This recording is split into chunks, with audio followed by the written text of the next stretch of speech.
So I'm delighted to have here today, I think, the guest who's come to Filmforum from the furthest away thus far. Mr. Takahiko Iimura. Please welcome. Thank you for Adam's Hyman, and he organized all things here, and with incredible vitality, as you know already. So I'm very thankful for that. And tonight I'm going to show those early films as well as early video. And the films are made mostly early 60s when I was in Tokyo. Very almost alone myself, start making experiment film in early 60s, and though I have very few, very almost no experience actually looking through avant-garde or even 30s or 60s of Americans. And but I got into somehow interested in film, and after writing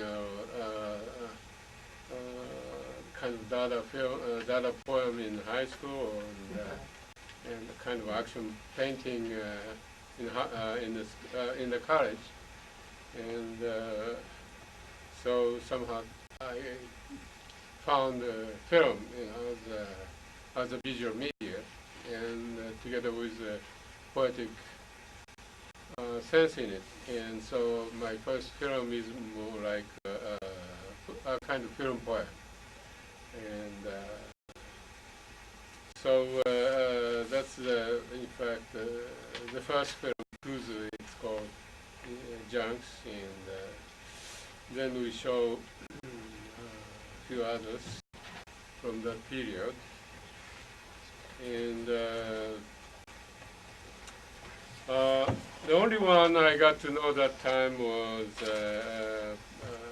American film critic just got here, writer, and Don Ritchie, and he brought his own 8mm film, so I had the chance to look at his one, and we formed a sort of Japan, what we call Japan Film Independence, and forming with friends of artists and filmmakers. And we had the first manifesto exhibition in Tokyo in 1964, and claiming that we are free from any commercial film or any political things, So we are totally free from any attachment. That's our first manifesto, and so we met together. So that was my beginning. And here you have those film poem and other experimental and even found film. We work together, artists, on this American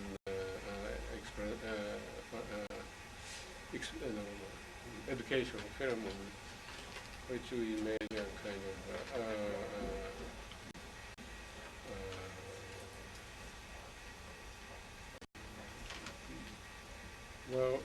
kind of punching, rolls through the films. And then I have one, and then afterward we have early video works.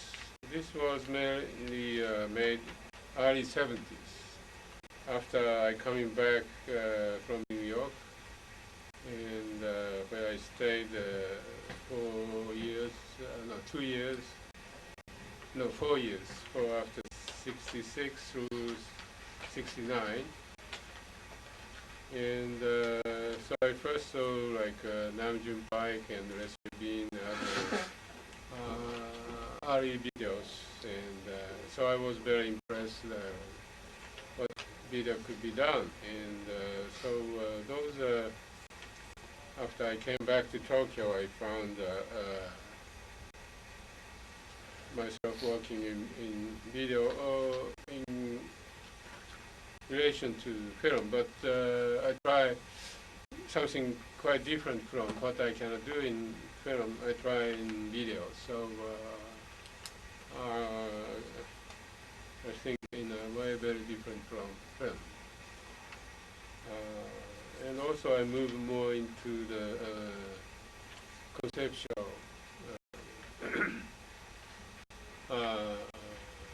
kind of work, and so there's also difference in the artist style. So I hope you enjoyed, and afterward we have probably Yes, we'll have a time Q&A at the end. for live discussion. Thank you.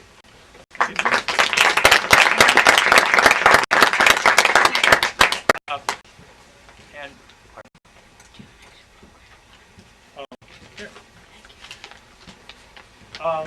So I want to be sure to acknowledge the whole series with Takahiko Iimura in Los Angeles is entirely due to the graces of the Japan Foundation, which gave us a grant for that. So we thank them as well. I don't think there's any representatives from the Japan Foundation here tonight, though, or anybody. Well, and then we're delighted to have so many partners to work with in this whole endeavor: Red Cat, the UCLA Film and Television Archive, UC Irvine, USC East Studies Center and School of Cinema Arts, California Institute of the Arts, UCLA Department of Design and Media Arts, and UC Irvine. So hopefully we can continue to have these sort of broad geographical collaborations with visiting artists in Southern California, and hopefully you will be part of them as they happen. So we're showing first the films and the videos. The films are leaders between them, so there'll be gaps of 20 to 30 seconds as those roll through, and then we'll have a Q&A at the end. Thank you all. Takahiko Iimura. Thank you.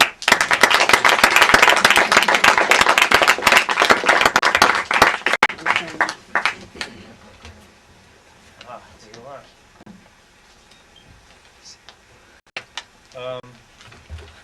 I see a really great array of somebody working out all the tools of the system early on, right? So I thought I'd start with a few questions, and then we'll, of course, open it up to the floor for everybody else.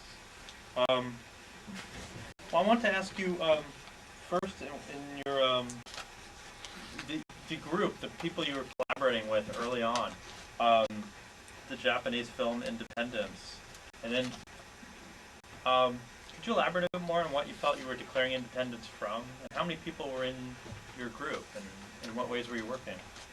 Well, in fact, there's no commercial filmmakers involved, obviously, and even independent filmmakers are very rare at that time. So since we made a manifesto with sort of amateur, a few of them are amateur filmmakers, we used to make a kind of home movie. But it's a different kind of home movie, and they are sort of more sort of experimentally oriented, and they're also film critic and sort of neo-dada artist, kind of making a junk art, and also Donald Ritchie involved. He made some experimental films besides writing. So we have altogether 5 or 6 people, and made this first exhibition in Tokyo. But many of them never have, in fact, artists never have made any films. So they have ideas, but no equipment and no how to make it. So I help them myself with my camera and whatever they want to make it, and I follow their instructions. And that way, in fact, it's only a 1-minute film, so I call it advertisement for myself. And, so we have a collection of this 1-minute film, about 20 of them. Mm-hmm. Yeah, a bit more, about 30, yeah. And so various people collaborated and announced for anybody can participate. You know, if you have idea for 1-minute film, and we will help you. So we are sort of advertised in the art paper. And who are some of the other people in that group? Like Akasegawa, you know, he is more famous now as a writer, and or Yasuna Otone, who is a composer, and he got the Grand Prix at the European Festival recently. Who else? And that critic Koichiro Ishizaki, who wrote about pop art. Mm-hmm. And, there are also who has participated. I don't know their background, but they had the idea, so I collaborated to realize it. What was the interest in Dada and surrealism in Japan at that time? Well, we had the Dada in 30s, sort of influenced by European Dada, you know, at the time, and so, but also their kind of own kind of Dada. It's based on Japanese character and using a Japanese character as a visual poem. And so myself, when I was in high school, I was very much interested in Dada poem of that time. So I also used a kind of Dada poem using a Japanese character, ai, you know, which is similar, come from the actual eye, you know, and then square, rectangular, and vertically, and we have a line in between two lines, which mean eye. So this character I used at the top of the page. It's a kind of suicide poem, and jumping from top of the building to the ground, and at the end, the eye, the character, lie down on the ground, which is the character of number 4, and which we pronounce C, the same pronunciation for death. So I jumping on at the ground and he died. So that's kind of Dada poem I made in high school. But what do you think culturally in Japan was calling for or led to a need for expression using Dada means? Is there a way to answer that? I don't get it. I'm curious about the cultural setting Mm-hmm. in which people such as yourself were finding it appropriate to express yourselves using Dada means or language. Well, it's a hard question to answer culturally, but at that time, as Neo-Dada came out, as in the state, and we had influence from that, and like Rauschenberg, Jasper Jones are introduced in Japan, and so kind of junk arts as a Neo-Dada, and so we had a kind of Japanese version of Neo-Dada, and also at that time, and surrealism and Dada comes one after the other, not like in Europe, but after the war, after Second World War, we had the influence, as I told you, a little in 30s, but more after World War II, the second wave of this avant-garde reappeared, and also neo-dada from American kind of junk art, and which is, but also very much mixture with surrealism. The Japanese type of surrealism. It's kind of a milieu is different, so it's a very dark, psychological kind of neo-dada, I would say. Was there any, just quick question, was there any relationship between your group and the Art Cinema Guild? Art Cinema Guild? Yeah. I'm not sure what you... Oh,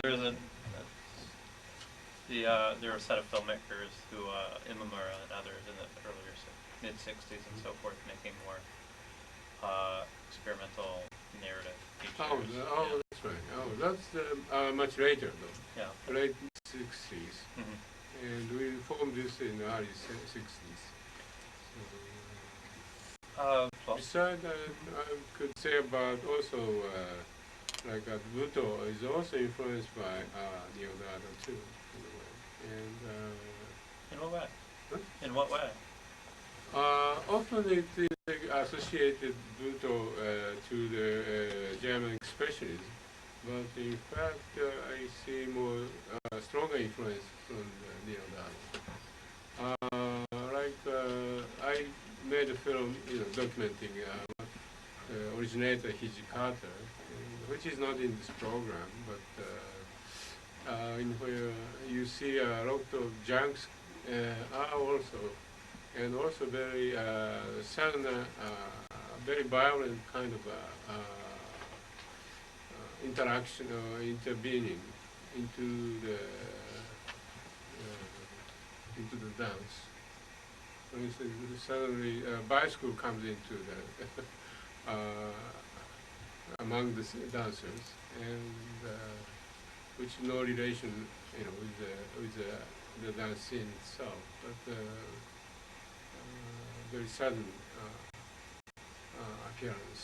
And that kind of. Also, the cameraman comes into as a part of dance, and also myself as a part of dancer, with this film camera, and shooting them very closely. And that is not just observer shooting, but documenting, but also as a part of the dancer who somehow objectifying the whole scene with the camera. Shall we see if there's any questions from any of you yet? I'll continue then. Speak up. Oh, hey. Yeah, please. Did you say that when you began as a filmmaker, your influences were more Western, the kind of avant-garde stuff, happening in the U.S. And elsewhere, or maybe, the certain Japanese avant-garde, because there was the Gutai group in the early 50s, and then I remember filmmakers, more, narrative filmmakers or feature filmmakers like Ashigahara were very influenced by John Cage earlier, before they got into the more narrative films. So do you think yours was coming from what was happening in New York and stuff, or more out of more locally? Well, both ways, but as a news we got from there's new movements in the States, and like underground film, new kind of film happening in the 60s, early 60s. We got such news, though we don't have actually seen those films yet. But even the avant-garde film of 2030 of the European hasn't. We don't have any cinematheque at that time, so there's no public exposure. So only I can read about them and imagine from the tiny photograph what's there. And so that was my getting to the avant-garde scene. And besides working together with artists who making a sculpture or markings. And also Yoko Ono came that time, early 60s, together with John Cage. They had a tour of the dance performance. And I happened to see her, and she liked this eye film, and so I asked her to make music or sound, which she did. So, and then she brought to New York that film, and Jonas Mekas reviewed the film in Village Voice. So I was very surprised. That was, in fact, the first review I have ever had on the film. Was there a vocabulary amongst Japanese writers yet to even be able to discuss such films? Also, it was very difficult to expose, to show the film, and because of the nudity. So I have only could show in the gallery where the artists among them come together, and there's no really public screening, and only small galleries and or someone else home I could show them, but there's no public space available. Yes. The film Man and Woman from '71, the video, was an installation. It was done also as an installation. Also. Yeah. I was. This is a single version. But when it was an installation, was it on a monitor or was it It projected? was in the monitor, and I had the 4 monitors. Oh, I see. So yeah. So, but it's the same videotape, but started a different order. Okay. And so you see 4 different variation of the pictures. You have made many installations, yes? Yes. You're still doing Yeah, installations? I am still doing. So just again about the Man and Woman, so there were 4 versions that played at the same time or in the sequence, and how long, this is an excerpt, so how long was the entire? Well, it's repeating, and it's going on.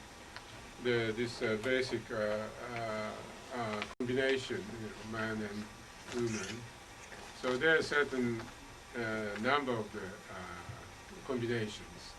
So after that, it's just repeating the same. Might be a different order. I forget exactly, but so I cut off those repetitive parts and only show the first section. I was just curious as to whether, if you were familiar with Ozu's work, I have seen, yeah, some. but you were not influenced or. Well, that was hard to say, but I saw in like when I was a kid in school, they show it this Ozu film, and so it's somehow subliminal level, I was influenced. That was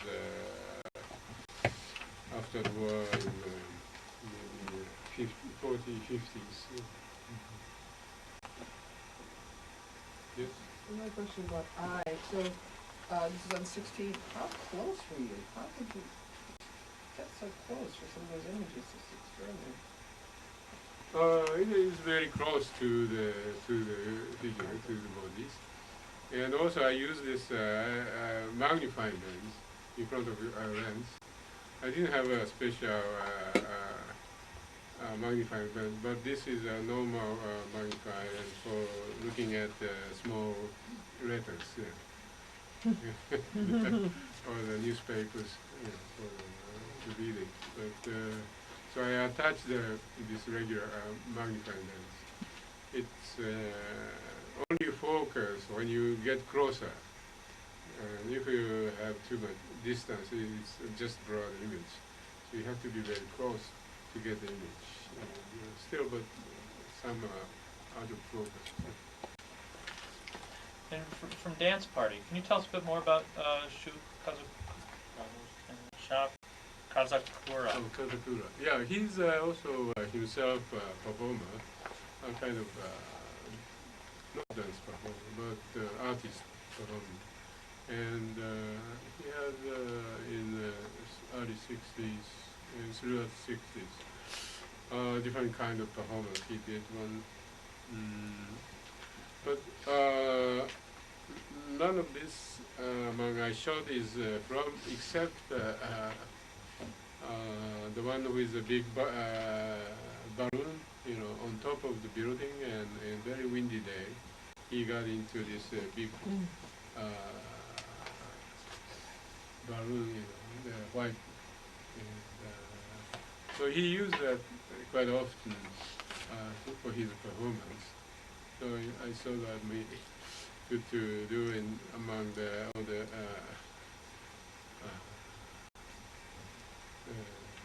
shots and all those hanging. So we did it at the top of the building. And, What were the other concepts for what he was doing through the film? Then you came up with those, or none of the others were from his performances? The rest are, my idea, but he was very associated, and he had some very kind of instant idea to adjust or to make something different. And, so he gave me some idea too. Yeah. And can you tell us a bit more about the grid pattern and the letters and so forth that you're working through? And what was the Japanese character after the K? That is Mr. K. And I found somehow his name is Kazakura, so it's come from his capital, first letter. But also sort of about the famous novel Kafka's K, Mr. K. So somehow in the maze of Tokyo, you lose quite easily, and so he's somehow acting like Mr. K from Kafka. And, but also the other title from the Swift, Lilliput. Yes. But right. But that was the title come from his performance, and I borrowed from him. It's nothing actually to do with his Swift story, but somehow idea to jump into unknown territory. Now, why for that did you choose to use Western alphabet as opposed to Japanese for the grid of letters? Well, it's easy for everybody, understand ABC and have certain order, but it's made into not in the regular order, jumping or backward. And so also I thought, to show this film as abroad as well. Yeah, that was one thing I was Yeah, going to ask you next, that's right. was how much were you concerned about the films being more readily translatable to a non-Japanese audience? That's right. Yeah, that's very true. I just had a question. Since it seems like you didn't get to see so much experimental film when you started making films, how that affected you when you moved to New York and you became associated with a culture where there was already cinematheques and underground screenings in place, Right. and how you approach seeing films that were made before your films were made, or that maybe would then influence you were being made at the same time. Yes, I got into New York '66, and so Cinematheque in New York, the journalism program, and I went there almost every day and look at those many films and different films. So obvious, Andy Warhol films I like very much, and as well as Stan Brakhage. And so I stayed there through the night, and some of them, yes, I was influenced, and not these made in Tokyo, Japan. But the one we had the program there the other night, they're made in New York, or after New York. And those were all of a very, the ones we screened at UCLA the other night, the film poems are, some of them are very just abstract, light, shape, color, very different as well. I'm now confused, there was, maybe it's Dan's party where there's a newspaper. I'm curious what the newspaper said, was it relevant? Obviously it wasn't translated. Not exactly, but just he tried to erase those the character, whatever it is, written or he read it, but it's impossible to erase it. So just action, he tried to erase, and they're all the big news of that time. So. And especially he concerned is a little classified where the salaries are written, for instance, so you get per day how much. So those classified advertisements, he also tried to I'm sorry, what were the advertisements and for? but also I cross up Oh. there too. Those news or classified. But what were they classified as, did that matter? Well, not directly, but sort of as he was unemployed, and so everybody who is unemployed, have to find a job. And So they're job listings, is what you're saying? Those ones that he was News trying to stories erase and were job listings. listings? Yeah. at the end, those classified, but at the beginning, it's the big political news of the time. So there would have been a potential additional, obviously, topical meaning for viewers originally back then. That Yeah, if you know, we're not really gonna but get that. now it's a long time ago, so nobody remember now. A couple of questions. The first film, is all the scratches on the film, are that just, were those part of the film, or is it just No. a very, very old print?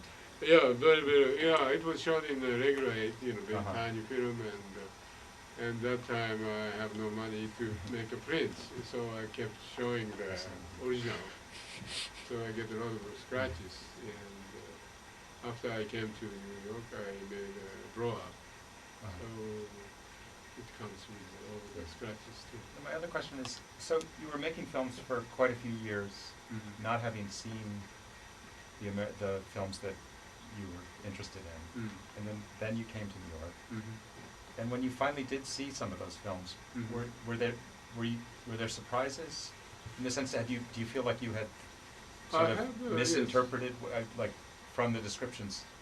Not necessarily I didn't miss description, but I found something different, or I found I recognized what I thought about it, both way, and like this I Love film, the body was often compared with the mass film of map of Geography of the body.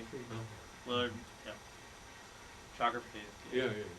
It's both taking close up, but these are more static, static body, and there also distance between the object and himself. It's a kind of mapping of the body, and mine are more involved with the actions, and so I saw this different.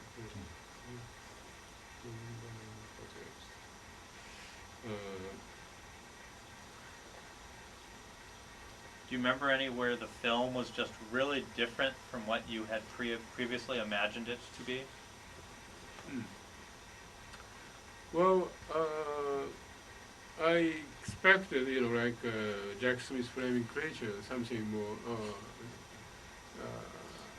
violent or something kind of very erotic, according to the description. But what I saw is very elegant. And, so it was quite surprised.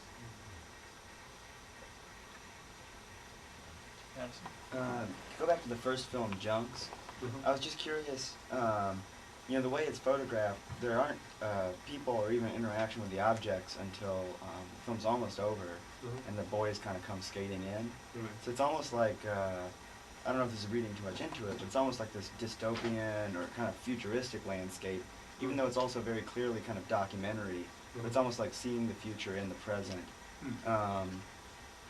Anyway, I was just wondering if you could talk about, another thing I was thinking of while I was watching was that it's also kind of like an assemblage film, but instead of, making the assemblage, you kind of shoot the things and put them together in the editing. But I was wondering if you could talk about that movie and your thoughts while you were kind of photographing it.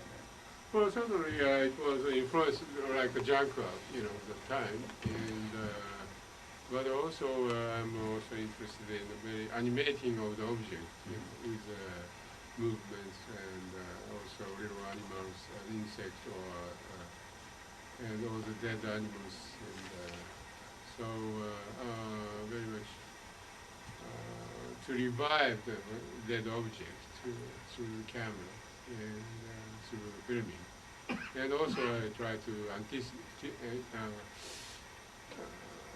participate in that process myself, and so with camera instead of moving images,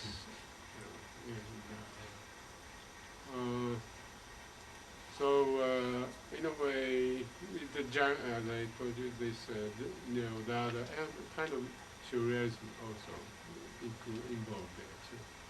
And obviously, like object like dead chicken, it's a symbol, but it's I think.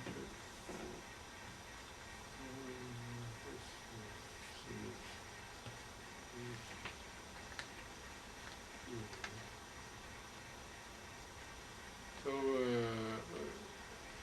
I see through documentary I try, not exactly documentary, but documenting all these objects, and I wanted to being part of it, and not, so that was my approach.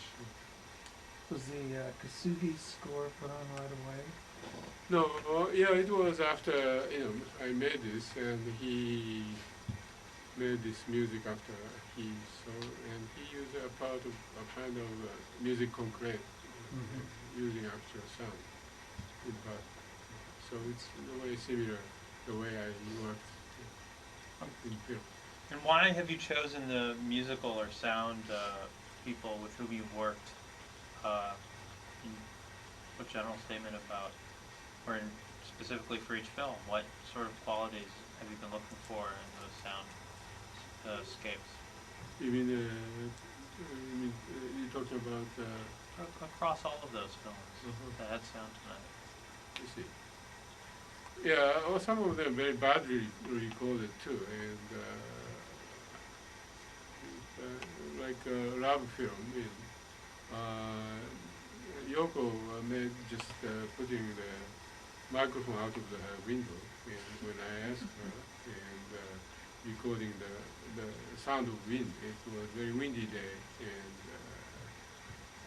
also a very high building she stayed.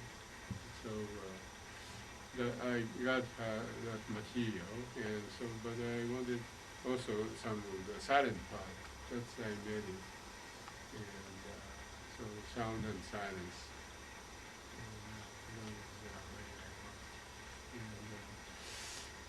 How about the sounds for a dance party? Obviously, things like when he opens his mouth. Yeah, you that have is big sound. the take from radio. It's physical exercise. For every morning we do in Japan, with that sound from radio. And so that sounds quite funny because he's not following what's dance instructor was saying. And, so I thought it's maybe worked in the film. Yeah, Rob. Yeah, another way that comedy, although we don't understand it, it's quite funny. It's obviously an exercise person, but it's a very funny film, and Man and Woman is funny in a different way. So I'm wondering, is the comic, do you other in this, like we've seen a lot this week, are there a lot of other comic pieces? Not so many. In fact, that's the but if as a comedy, it's only one, somehow it's comical. And I'm not sure others are comical or not. This dance party, is, and also I have a review of the someone wrote about this film, very American comical film of 30s, the Max Sennett, which who I have never seen, but he was saying this was very much like Max Sennett film, or influence of Max Sennett, but I've never seen Max Sennett film. You have to check out a couple while you're here. You see some similarity there?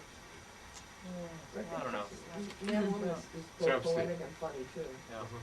Well, for me, there's also a rising humor that we'll see through the week. I mean, as your interest goes more into language, and logic, and so forth, I mean, I think there's a lot of humor in the last piece we saw tonight. Yes. I think in filmmakers, whether it was intentional or not, but the way you use just how you name things in that film and so forth comes across in a very humorous manner, I think, for Western sensibilities sometimes. That's right. So it'll be very interesting to see how that's received also through the week in different audiences. I was curious about, are you able to trace how your growing interest in like language and logic and so forth came into play? It seemed to, more of your video pieces seem to work with those interests in mind than your filmic pieces. That's But right. so Yeah, that's right. One thing is that video much easier to recording the sound and particular voice, over. And in case of film, you have to dub the sound narration, or more complex works involved. So, but in video, it's very intimate. You can record directly sound as well as picture at the same time. So I found it's much easier for this my interest. And so these I have made since 70s, early 70s,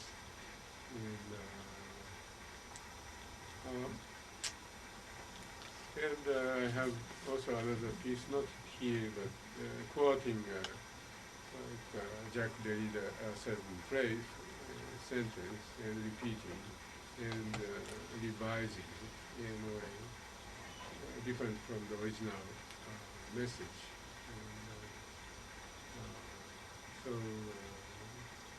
that developed also into video. I mean, I think we'll be discussing this side of your work more next week, because we'll be seeing that more recent work as well, and those concerns in later video work.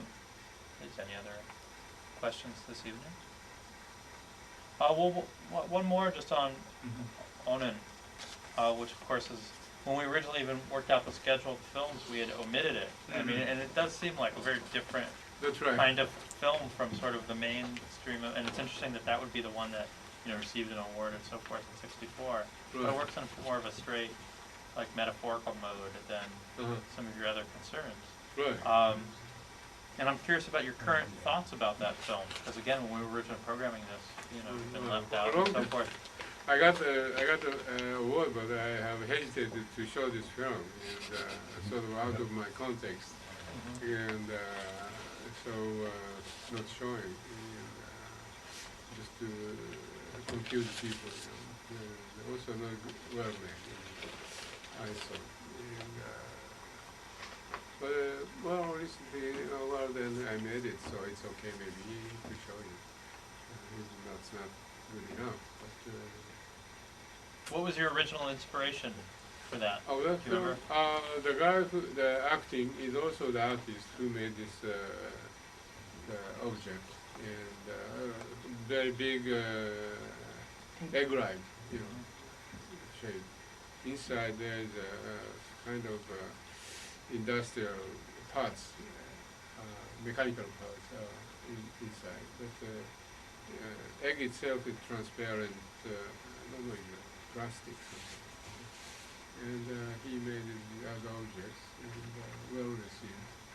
So I saw this, who comes to my mind about the story of Onan, from the Bible, and so he made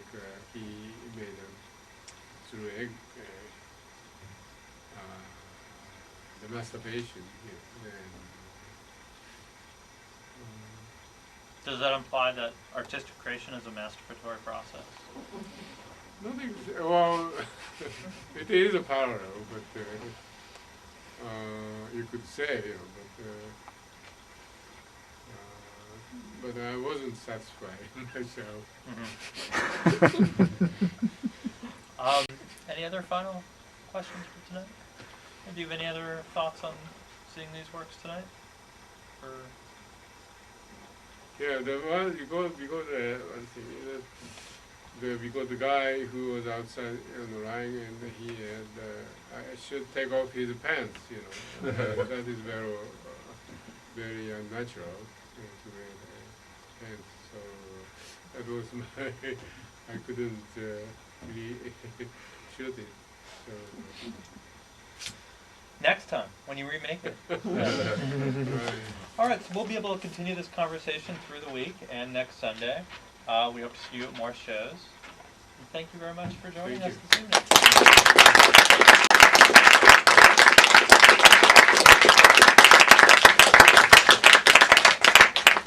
We do have the DVDs for sale outside at the table. Oh, that's right. Uh, Yeah. and if you want.